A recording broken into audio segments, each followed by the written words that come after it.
السلام عليكم ورحمة الله وبركاته. نحمده ونصلي على رسوله الكريم، أما بعد، فقد قال الله تعالى في محكم تنزيله في القرآن العظيم والفرقان المجيد بعد أعوذ بالله من الشيطان الرجيم. بسم الله الرحمن الرحيم. إن الله يأمر بالعدل والإحسان وإيتاء ذي القربى وينهى عن الفحشاء والمنكر والبغي يعظكم لعلكم تذكرون. صدق الله العظيم.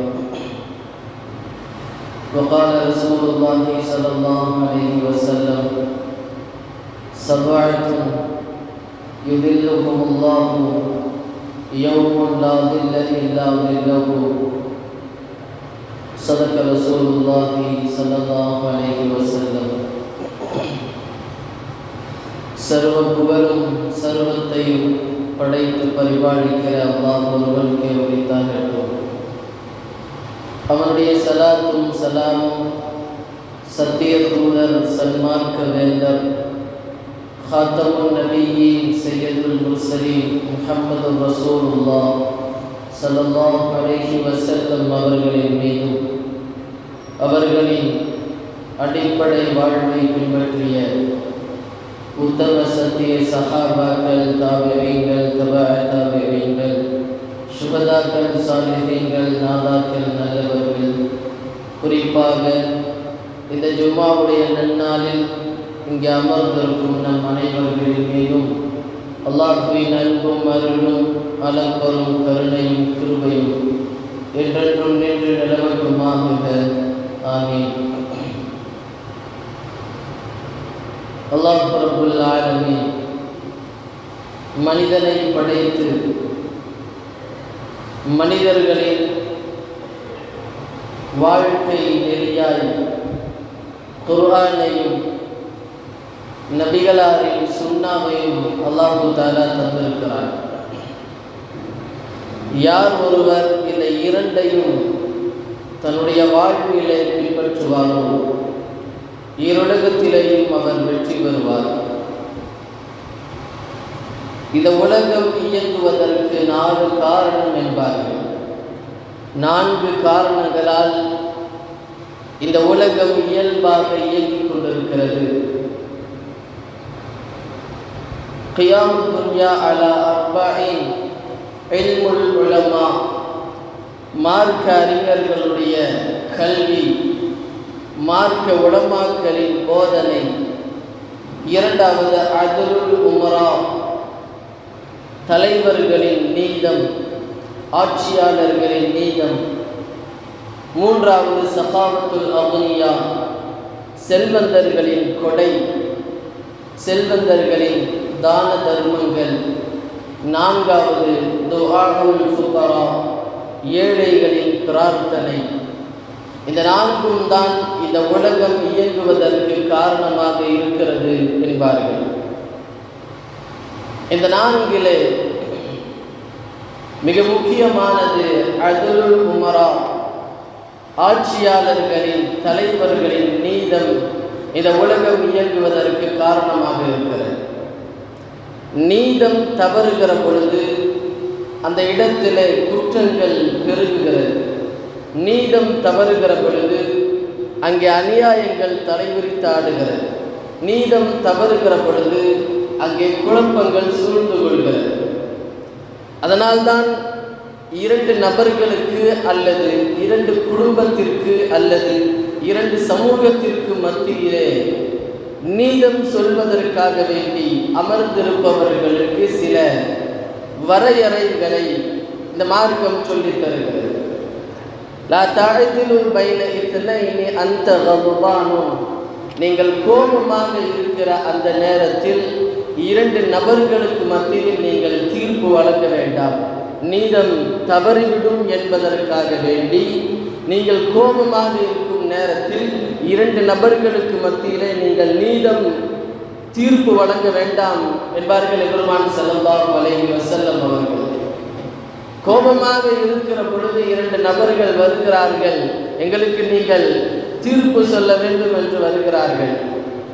இவர் கோபமாக இருக்கிற நேரத்தில் உண்மை எது என்று விசாரிக்காமல் அசத்தியத்தின் பக்கம் இவரின் தீர்ப்பு சென்றுவிடும் என்பதால் நீ கோபமாக இருக்கிற பொழுது தீர்ப்பு வழங்க வேண்டாம் என்றார்கள் எம்பெருமான் ஸல்லல்லாஹு அலைஹி வஸல்லம்.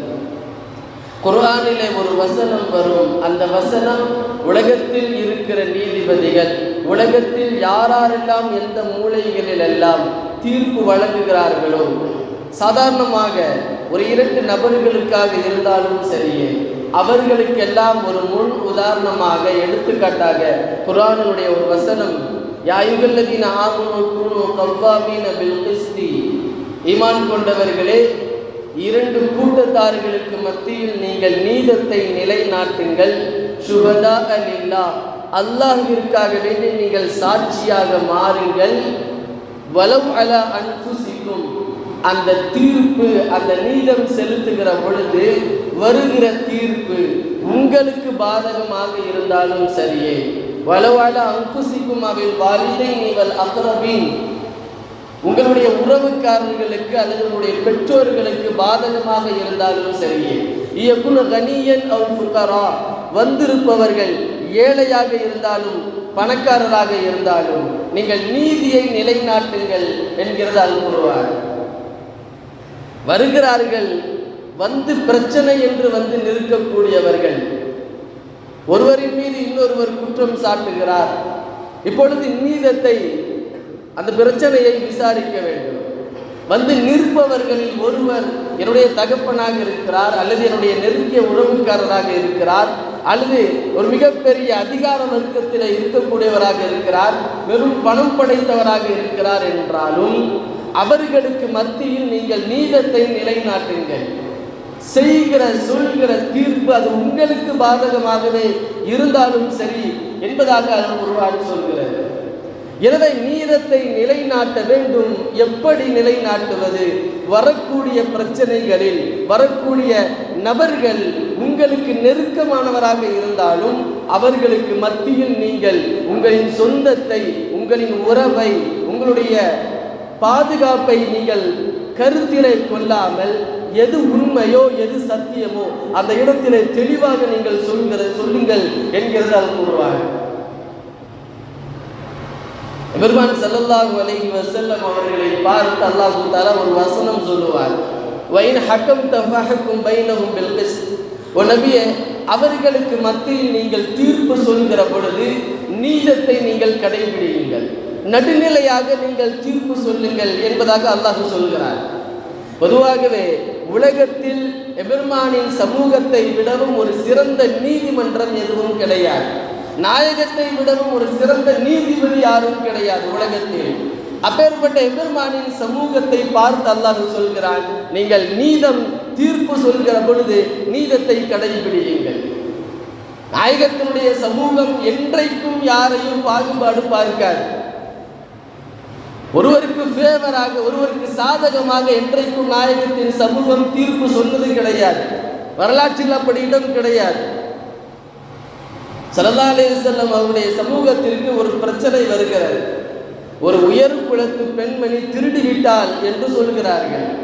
இப்ப இஸ்லாத்தினுடைய சட்டத்தின்படி அவளின் கையை வெட்ட வேண்டும். ஸல்லல்லாஹு அலைஹி வஸல்லம் தீர்ப்பு சொல்கிறார்கள், அவளின் கையை நீங்கள் வெட்டுங்கள். இப்ப சஹாபாக்கள் எல்லாம் யோசித்தார்கள், அவளும் உயர் குலத்து பெண்மணியாக இருக்கிறாள், அவளின் கையை வெட்டினால் நாளப்பின்ன ஏதாவது பிரச்சனை வருமோ என்று யோசித்து நாயகத்திற்கு ரொம்பவும் பரிச்சயப்பட்ட உஸாமா ரலியல்லாஹு அன்ஹு அவர்களை அனுப்புகிறார்கள் நாயகத்திடம் பரிந்துரை பேசுவதற்காக. இப்போ உஸாமா ரலியல்லாஹு அன்ஹு நாயகத்தினுடைய சமூகத்திற்கு வருகிறார்கள், பரிந்துரை பேசுகிறார்கள். அப்ப ஸல்லல்லாஹு அலைஹி வஸல்லம் அவருடைய வாயில் இருந்து வந்த வார்த்தை, யா உஸாமா அதஷ்ஃபஉ பி ஹக்கின் மின் ஹுதூதில்லாஹ், அல்லாஹ்வின் தண்டனைகளில் நீ வந்து பரிந்துரை பேசுகிறாயா? இன்னமா அஹ்லத்தும் மன்கான கபுலக்கும், உங்களுக்கு முன்னால் இருந்த சமுதாயம் அழிந்ததெல்லாம், இன்னகும் ஃபீஹிம், அவர்களில் யாராவது ஒருவர் திருடிவிட்டால், ஃபீஹிமுல் ஷரீஃப், கண்ணியமானவர்கள் உயர்ந்த குலத்தை சார்ந்தவர்கள் யாராவது திருடிவிட்டால், தரக்கூஹு அவர்களை விட்டு விடுவார்கள். அதுவே வைதா சரதீஹிமுல் லஹீஃப அந்த கூட்டத்தில் பலகீனமானவர் யாராவது திருடிவிட்டால் அகாமு அலைஹில் ஹத் அவரின் மீது அல்லாஹ்வினுடைய தண்டனை நிகழ்த்தப்படும். அவரின் மீது அந்த குற்றப்பரிகாரத்தினுடைய தண்டனை அவரின் மீது நிகழ்த்தப்படும். இதுதான் அந்த முன்னால் இருந்தவர்கள் அழிந்ததற்கான காரணம் என்று சொல்லிவிட்டு ஸல்லல்லாஹு அலைஹி வஸல்லம் அடுத்ததாக ஒரு வார்த்தை சொல்லுவார்கள். வரலாற்றிலே பொன் எழுத்துக்களால் பொறிக்கப்பட வேண்டிய வார்த்தை, லவ் அன்ன ஃபாத்திமத்து பின்த் முஹம்மதன் சரகத் கதஅது யதஹா. இந்த முஹம்மதின் மகள் ஃபாத்திமா திருடி இருந்தாலும் அவளின் கையையும் நான் வெட்டியிருப்பேன் என்பார்கள் எம்பெருமான் ஸல்லல்லாஹு அலைஹி வஸல்லம் அவர்கள். முஹம்மதினுடைய மகள் ஃபாத்திமா திருடி இருந்தாலும் அவளின் கையையும் நான் வெட்டியிருப்பேன் என்று சொல்வதுதான் நாயகத்தின் சமூகம் கடைபிடித்த நீதம். அப்பேற்பட்ட நீதம் நிறைந்த ஒரு சபையை பார்த்து நாயகத்தை பார்த்து அல்லாஹ் சொல்லுவான், வயின் ஹகம் தஃபஹகும் பைனஹும் பில் கிஸ்த். அவர்களுக்கு மத்தியில் நீங்கள் தீர்ப்பு வழங்கினால் நீதத்தை கடைபிடியுங்கள் என்பதாக அல்லாஹ் சொல்லுவான். நீதம் என்றால் வெறும் நீதிமன்றங்களில் அமர்ந்து கொண்டு தீர்ப்பு வழங்குவது மாத்திரம் நீதம் அல்ல.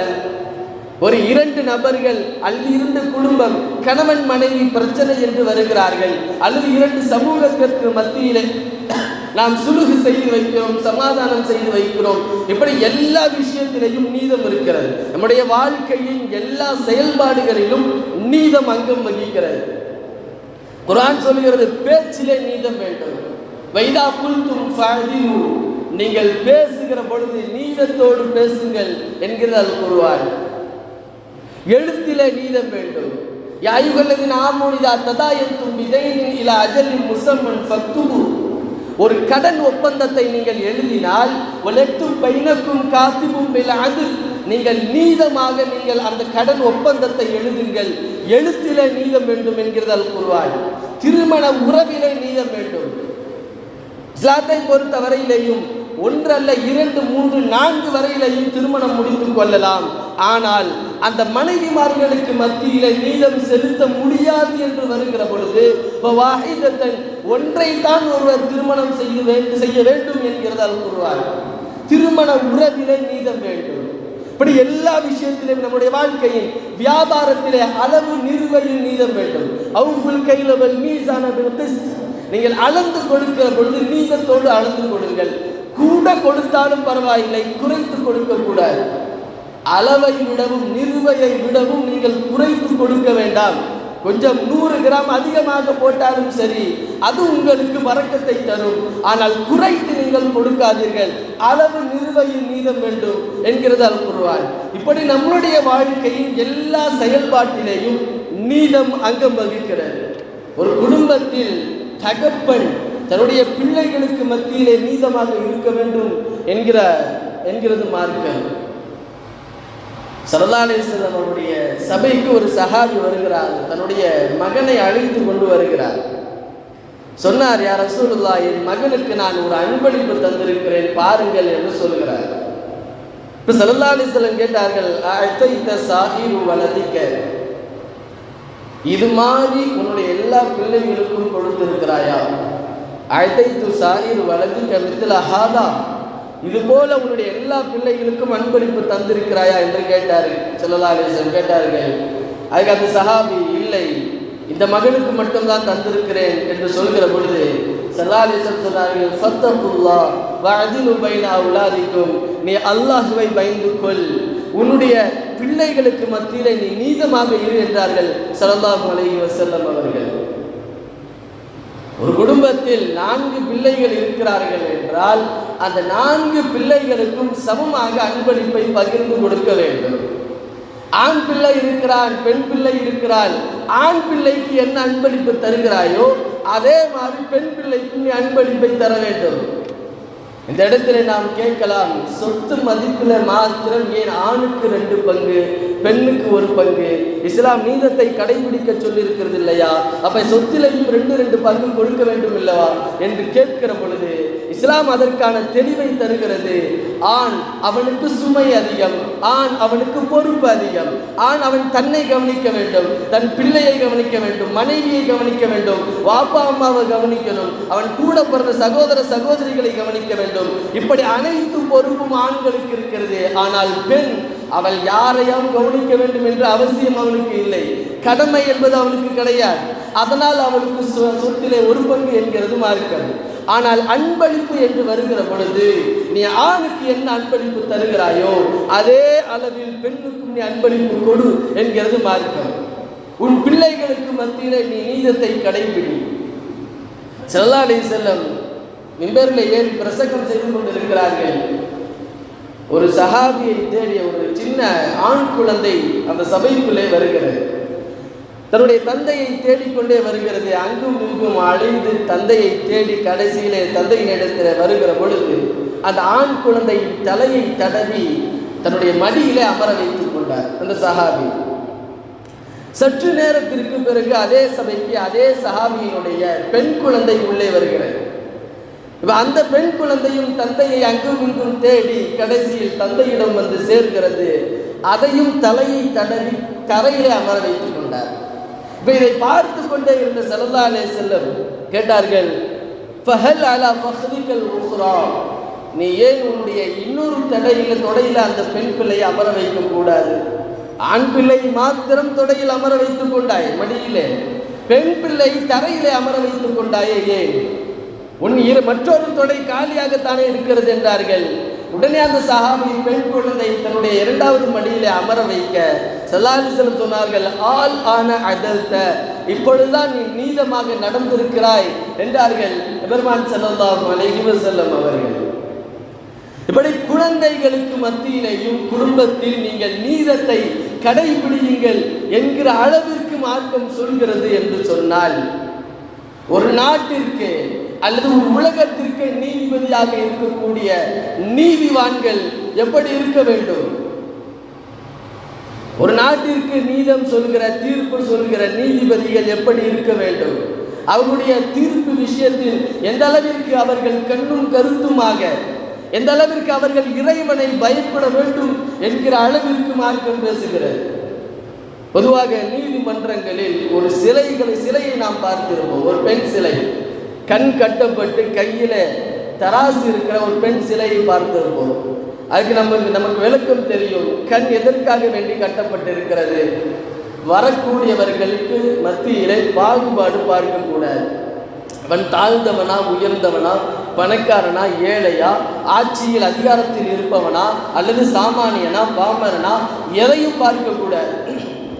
வந்து நிற்கிறார்கள் என்று சொன்னால், ஒருவர் குற்றம் சாட்டப்பட்டிருக்கிறார் என்று சொன்னால் அவர் குற்றவாளி. அவர் எவ்வளவு பெரிய போஸ்டில் இருந்தாலும் பரவாயில்லை, பதவியில் இருந்தாலும் பரவாயில்லை, அவர் குற்றவாளி. அவர் வரக்கூடிய அந்த தீர்ப்பு எனக்கு சொல்லுங்கள் என்று பிரச்சனையை தாங்கிக் கொண்டு வரக்கூடியவர்களுக்கு மத்தியிலே எந்த ஒரு பாகுபாடும் பார்க்க கூடாது என்பதற்காக வேண்டி கண் கட்டப்பட்டிருக்கிறது. கையில இருக்கிற அந்த தராசு தீர்ப்பு என்பது எல்லோருக்கும் பொதுவாக, அதாவது யார் எதன் பக்கம் உண்மை இருக்கிறதோ அவருக்கு சாதகமாக தீர்ப்பு செல்ல வேண்டும். ஒருவருக்கு சாதகமாக மற்றொருவருக்கு பாதகமாக செல்லக்கூடாது, நீதமாக தீர்ப்பு செல்ல வேண்டும் என்கிற அடிப்படையில் அந்த தராசு இருக்கும். ஆனால் இந்த காலத்தில் சமீப காலமாக சில நீதிமன்றங்களின் தீர்ப்பு என்பது நீதிக்கு முரணாய் அநீதிக்கு கை கோர்த்து ஒரு சமூகத்தை மாத்திரம் கலங்கப்படுத்தும் வகையிலே சில நீதிமன்றங்களின் தீர்ப்பு அமைகிறது என்பதுதான் உண்மை. அல்லாஹ் தஆலா குர்ஆனிலே சொல்லுவார், வலா அஜ்ரிமன்னக்கும் ஷனஆனு கௌமின் அலா அல்லா தஅதிலு யஅதிலு, ஒரு சமூகத்தின் மீது இருக்கிற வன்மத்தால் பகைமையால் அவர்களுக்கு பாதகமாக நீங்கள் தீர்ப்பு சொல்லாதீர்கள் என்கிறது அல் குர்ஆன். ஆனால் இன்றைக்கு ஒரு சமூகம் வஞ்சிக்கப்பட்ட ஒரு சமூகமாய் நீதிமன்றத்தை நாடினால் அவர்களுக்கு தீர்ப்பு கிடைக்குமோ இல்லையோ என்கிற சந்தேகத்தை எழுப்பும் அளவிற்கு சில நீதிமன்றங்களின் செயல்பாடுகள் தொடர்ந்து பள்ளிவாசல்கள் இடிக்கப்படுவதும், மதரசாக்கள் இடிக்கப்படுவதும், சில இஸ்லாமிய குடும்பங்களின் வீடுகள் புல்டோசர்களை வைத்து தரைமட்டமாக்கப்படுவதும் இதுவெல்லாம் வாடிக்கையாக வருகிறது. அதுவும் நீதிமன்றங்களின் அனுமதியோடு செய்வதுதான் வருத்தமான செய்தி. அதுவும் இன்றைக்கு முஸ்லிம் சமூகம் மறக்க முடியாத ஒரு நாள் இல்லையா? டிசம்பர் 6 முஸ்லிம் சமூகத்திற்கு இழைக்கப்பட்ட ஒரு துரோக நாள். இந்தியாவினுடைய இறையாண்மை அடியோடு குளிதோண்டி புதைக்கப்பட்ட நாள் இந்த டிசம்பர் 6. பொதுவாக ஒரு பெண்ணை கற்பழித்து அவளின் கண் முன்னாடியே அவளுடைய குடும்பங்களை கோரமாக கொன்ற அந்த 13 பேர் யார் என்று நமக்கு தெரியும். 13 பேர் சமீபத்தில் அவர்கள் மனிதாபிமான அடிப்படையிலே விடுதலை செய்யப்பட்டார்கள். ஆனால் சந்தேகத்தின் பெயரிலே பிடித்து செல்லப்பட்டவர்கள் இன்றளவும் அவர்கள் சிறையில் தான் இருக்கிறார்கள்.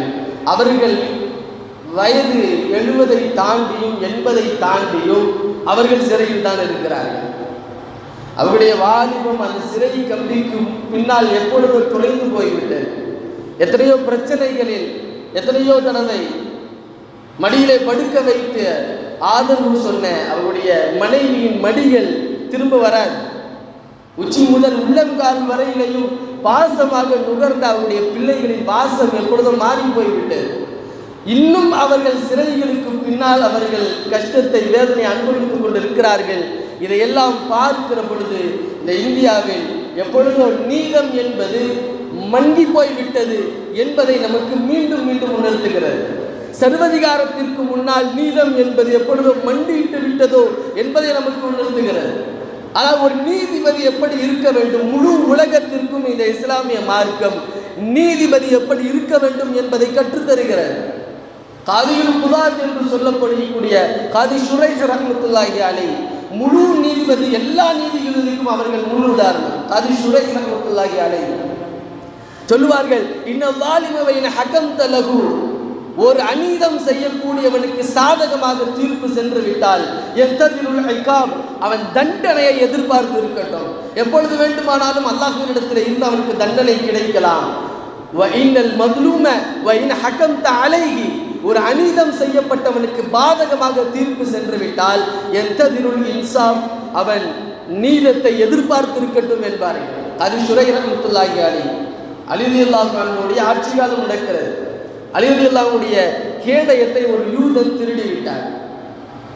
இப்போ அப்பொழுது நீதிபதியாக இருந்தவர்கள் காதி ஷுரைஹ் ரஹ்மத்துல்லாஹி அலைஹி. அலி ரலியல்லாஹு அன்ஹு அவர்கள் அந்த பிரச்சனையை கொண்டு போறாங்க, நீதிமன்றத்துக்கு கொண்டு போறாங்க. இப்போ இருவர்களும் குற்றவாளி கூண்டிலே நிற்க வைக்கப்படுகிறார்கள். ஒரு பக்கம் நிற்பது அந்த நாட்டினுடைய ஜனாதிபதி, மற்றொரு பக்கம் நிற்பது யூதன், அந்த நாட்டிலே வாழக்கூடிய யூதன். இப்போ பிரச்சனையை விசாரிக்கிறார்கள். அலி ரலியல்லாஹு அன்ஹு அவர்கள் சொல்றார்கள், இந்த யூதனுடைய கேடயத்தை திருடிவிட்டான். இப்போ இதற்கு என்ன ஆதாரம் என்று கேட்கிறார்கள். இதற்கு ஆதாரம் ஏதாவது இருக்கிறதா? இருக்கிறார், என்னுடைய மகன் ஹசன் ரலியல்லாஹு அன்ஹு அவர்கள் இருக்கிறார்கள் என்று சொல்கிற பொழுது காதி ஷுரைஹ் அவர்கள் சொன்னார்கள், உங்களுடைய மகனின் சாட்சியை ஏற்றுக்கொள்ள முடியாது, மகனின் சாட்சியை ஏற்றுக்கொள்ள முடியாது என்கிறார்கள்.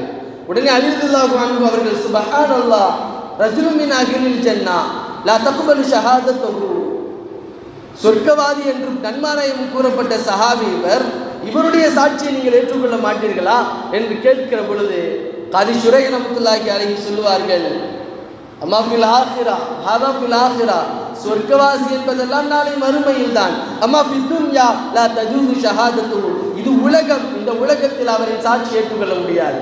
ஒரு தந்தைக்கு சாதகமாக ஒரு மகனின் சாட்சி ஏற்றுக்கொள்ள முடியாது. வேறு ஏதாவது சாட்சி இருக்கிறதா? இல்லை என்றார்கள். அப்படி என்றால் அந்த கேடயம் அந்த யூதனுடையது என்று தீர்ப்பு வழங்கப்பட்டு விட்டது. இப்போ இந்த தீர்ப்பை பார்த்து கொண்டிருந்த அந்த யூதன், ஒரு இஸ்லாத்தில் இந்த அளவிற்கு நீதத்தை போதிக்கப்படுகிறது, இந்த அளவிற்கு நீதத்தை கடைபிடிக்கப்படுகிறது என்று சொன்னால் ஒரு நாட்டினுடைய ஜனாதிபதிக்கே பாதகமாக இங்கு தீர்ப்பு செய்யப்படுகிறது. உண்மையிலேயே குற்றவாளி என்பது நான் தான், ஆனால் குற்றவாளி கூண்டிலே நிற்கக்கூடிய ஒரு ஜனாதிபதிக்கு எதிராக தீர்ப்பு வழங்கப்படுகிறது இஸ்லாத்தில் மட்டும்தான் என்கிற உண்மையை புரிந்து கொண்டு அவன் அந்த இடத்திலேயே இஸ்லாத்தை ஏற்றான். ஒரு நாட்டிலே இருக்கக்கூடிய நீதிபதி அவர் நீதியை சரியாக கொடுக்காமல் அவர் தவறாக வலுவிழந்தால் என்று சொன்னால் அந்த நாட்டிலே பிரச்சனைகள் பூகம்பமாகும், அந்த நாட்டிலே பிரச்சனைகள் பெருக்கும்.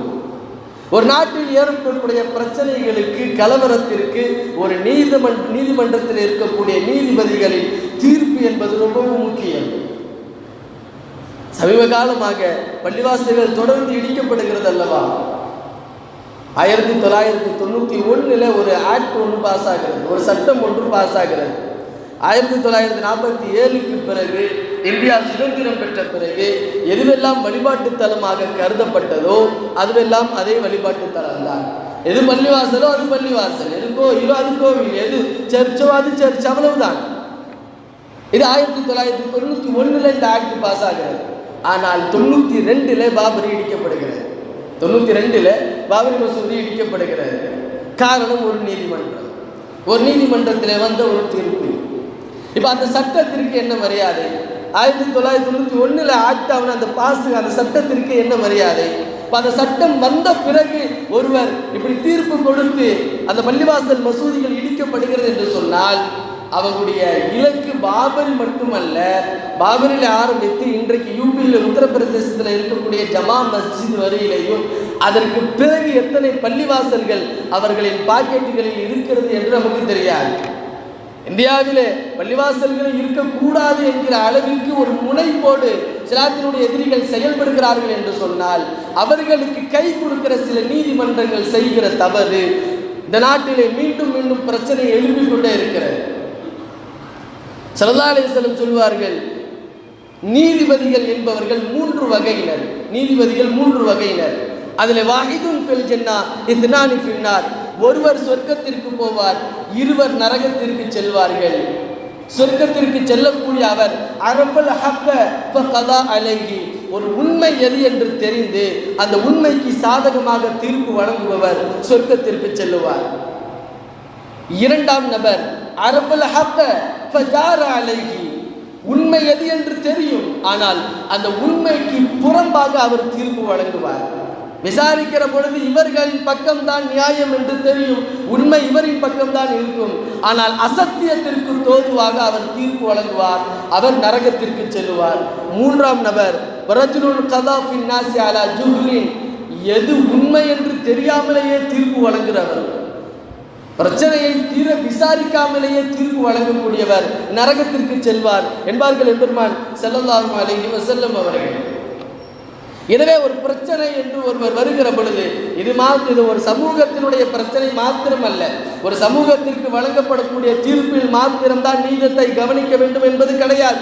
ஒரு 2 பேர் பிரச்சனை என்று வருகிறார்களா, அவர்களிடத்தில் தீர்ப்பு வழங்குகிற பொழுதும் எது உண்மை என்று தெரிய வேண்டும், சத்தியத்தை ஆய்வு செய்ய வேண்டும். சத்தியத்தின் பக்கம் ஆய்வு செய்து அதனின் பக்கம் தீர்ப்பு வழங்க வேண்டும். உண்மை இவர் பக்கம்தான் இருக்கிறது, ஆனால் வந்திருக்கக்கூடியவர் பெரும் பணக்காரர், பெரும் அதிகாரத்தில் இருக்கக்கூடியவர் என்று எண்ணி அவர்களுக்கு சாதகமாக அசத்தியத்திற்கு தோதுவாக தீர்ப்பு வழங்கினால் அவர் நரகத்திற்கு செல்வார் என்பார்கள் எம்பெருமான் ஸல்லல்லாஹு அலைஹி வஸல்லம் அவர்கள். எனவே நீதத்தை எப்படி நிலைநாட்ட வேண்டும் என்றால் வரக்கூடிய பிரச்சனைகளில் ஒருவர் தீர விசாரிக்க வேண்டும். தீர விசாரித்து அந்த இருவருக்கு மத்தியிலே பாகுபாடு பார்க்காமல் எது உண்மையோ அதனின் பக்கம் உறக்க சொல்ல வேண்டும், அந்த உண்மையை அவரிடத்தில் தீர்ப்பாக சொல்ல வேண்டும். இப்படி சொல்பவருக்கு நாளை மறுமையிலே அரிசின் நிழலில் கிடைக்கும் என்பார்கள் பெருமான் ஸல்லல்லாஹு அலைஹி வஸல்லம். நாளை மறுமையில் அரிசினுடைய நிழல் கிடைக்கக்கூடிய அந்த 7 ஒருவர் அதுலுல் இமாமுல் அதில், நீதமாக செயல்படக்கூடிய ஒரு தலைவர், ஒரு நீதிபதி என்பார்கள் பெருமான் ஸல்லல்லாஹு அலைஹி வஸல்லம் அவர்கள். எனவே இந்த உலகம் இயங்குவதற்கு 4 காரணங்களில் முக்கியமான ஒரு காரணம் அதுலுல் உமரா, ஆட்சியாளர்களின் நீதம். நீதிமன்றத்திலே இருக்கையில் அமர்ந்து கொண்டு நீதம் செலுத்துபவர்களின் உண்மையான நீதம் இந்த உலகத்தை இயல்பாக இயங்க வைக்கிறது. இந்த நீதம் தவறுகிற பொழுது உலகத்தில் குழப்பங்களும் பிரச்சனைகளும் தலைவிரித்து ஆடுகிறது என்பார்கள் பெருமான் ஸல்லல்லாஹு அலைஹி வஸல்லம் அவர்கள். எனவே ஒரு பிரச்சனை வருகிற பொழுது அந்த பிரச்சனையில் எது உண்மை என்று ஆய்வு செய்து தீர விசாரித்து நீதத்தை ஒவ்வொரு மனிதனும் கடைபிடிக்க வேண்டும். ஒருவர் பேச்சிலே நீத வேண்டும், எழுத்திலே நீத வேண்டும், குடும்பத்தில் குழந்தைகளுக்கு மத்தியிலே நீத வேண்டும், ஒரு சமூகத்திற்கு மத்தியிலே நீத வேண்டும். இதுதான் இஸ்லாம் இந்த உலகத்திற்கு சொல்லித் தரக்கூடிய செய்தியாக இருக்கிறது. எனவே ஒருவர் நீதப்படி வாழ்ந்தார் என்று சொன்னால் அவர் அல்லாஹ்வினுடைய இறையச்சத்தை பெற்றிருக்கிறார், அல்லாஹ்வின் பொருத்தத்தை பெற்றிருக்கிறார் என்று அர்த்தம். எனவே நீதத்தோடு வாழ வேண்டும். இந்த உலகத்தில் அல்லாஹ் ரப்பல் ஆலமீன் நீதமான ஆட்சியாளர்களை, நீதமாக தீர்ப்பு வழங்கக்கூடிய நீதிபதிகளை அல்லாஹ் தஆலா நம் எல்லோருக்கும் தந்து இந்த உலகத்தை அதனின் இயல்பான நடைமுறையில் அல்லாஹ் தஆலா செலுத்துவானாக.